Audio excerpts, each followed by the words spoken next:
भूटान से लौटते ही प्रधानमंत्री नरेंद्र मोदी दिल्ली के एलएनजेपी अस्पताल पहुंचे और धमाके में घायल लोगों से मुलाकात की। उन्होंने घायलों का हाल जाना और जल्द स्वस्थ होने की कामना की। अस्पताल में अधिकारियों और डॉक्टरों ने उन्हें पूरी जानकारी दी।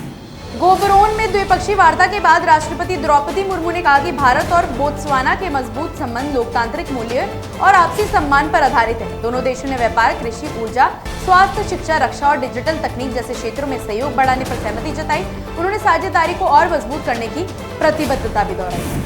पटना के राघोपुर से आज जुड़े उम्मीदवार तेजस्वी यादव ने मतगणना प्रक्रिया को धीमा करने की साजिश का आरोप लगाया। उन्होंने कहा कि प्रशासन पर दबाव डालकर लोकतंत्र को कमजोर किया जा रहा है। तेजस्वी ने दावा किया कि महागठबंधन भारी जीत की ओर बढ़ रहा है।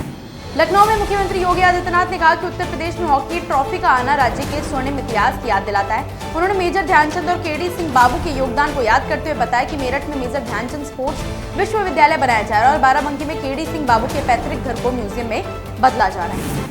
फरीदाबाद के धौज गांव स्थित अल फलाह यूनिवर्सिटी पर हरियाणा एसटीएफ ने जांच शुरू की है। ये कार्रवाई दिल्ली के लाल किले के पास हुए धमाके और व्हाइट कॉलर टेरर मॉड्यूल से जुड़े 3 डॉक्टरों की गिरफ्तारी के बाद यूनिवर्सिटी का 76 एकड़ का परिसर अब सुरक्षा एजेंसियों की निगरानी में। गोवा के मुख्यमंत्री प्रमोद सावंत ने बताया कि गोवा रिन्यूएबल एनर्जी कॉर्पोरेशन को सार्वजनिक कंपनी के रूप में पंजीकृत किया गया। गोवा एनर्जी डेवलपमेंट एजेंसी को इसी कंपनी में बदला जा रहा है। वर्क चार्ज कर्मचारियों की नई नियुक्तियों पर 6वां वेतनमान लागू होगा, जबकि वर्तमान कर्मचारी 7वें वेतनमान पर बने रहेंगे। अमरावती में उच्च शिक्षा सम्मेलन को संबोधित करते हुए आंध्र प्रदेश के मंत्री नारा लोकेश ने कहा कि भारत को 5 नहीं 30 ट्रिलियन डॉलर की अर्थव्यवस्था की दिशा में सोचना चाहिए। उन्होंने कहा कि प्रधानमंत्री मोदी का यह सपना तभी पूरा होगा जब हम मिलकर शिक्षा और मानव संसाधन में सुधार लाएंगे। उन्होंने आर्थिक विकास के लिए बौद्धिक क्षमता को जरूरी रखा। मुख्यमंत्री मोहन यादव ने भोपाल में टॉपन स्पेशलिटी फिल्म्स के अधिकारियों से निवेश को लेकर चर्चा की। बैठक में पीथमपुर में 950 करोड़ रुपए की लागत से बीओपीपी और सीपीटी फिल्म निर्माण इकाई स्थापित करने के प्रस्ताव पर विचार हुआ। यह परियोजना सालाना 71,200 टन उत्पादन क्षमता वाली होगी।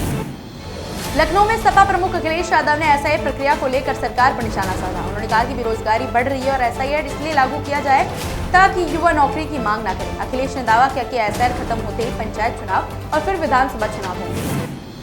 तेलंगाना जागृति प्रमुख के कविता ने राज्य सरकार से अस्पताल कर्मचारियों के लंबित वेतन जल्द देने की मांग की। उन्होंने कहा कि सरकार को जनता की समस्याएं सुनकर उनका समाधान करना चाहिए। कविता ने स्वास्थ्य कर्मियों की आर्थिक स्थिति पर चिंता जताई। पुलवामा में इनोवेशन कैंपस के उद्घाटन पर जम्मू कश्मीर के एलजी मनोज सिन्हा ने दिल्ली के लाल किले के पास हुए आतंकी हमले में मारे गए निर्दोष लोगों को श्रद्धांजलि दी। उन्होंने कहा कि आतंकवाद शांति और विकास के लिए सबसे बड़ा खतरा है, जो सामाजिक एकता को भी तोड़ता है। सिन्हा ने समाज से इस सच्चाई को पहचानने और जागरूकता फैलाने की अपील की।